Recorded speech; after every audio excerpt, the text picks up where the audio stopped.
Municipal కార్మికుల జీతాలు కనీస వేతనం 26,000 ఇవ్వాలని ఈ రోజు మున్సిపల్ ఆఫీస్ ముందు గ్రేటర్ హైదరాబాద్ మున్సిపల్ ఆఫీస్ ను సిఐటి ఆధ్వర్యంలో ముట్టడి చేయడం జరిగింది.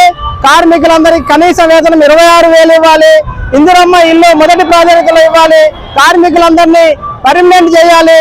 అదేవిధంగా కార్మికులకు స్థానికంగా అధికారుల వేధింపులు, ఆధార్ పట్టికల అవకతవకలు అన్నిటినీ కూడా పరిశీలించి కార్మికులకు న్యాయం చేయాలని సిఐటి ఆధ్వర్యంలో గ్రేటర్ హైదరాబాద్ మున్సిపల్ కార్పొరేషన్ ను ముట్టడించడం జరిగింది.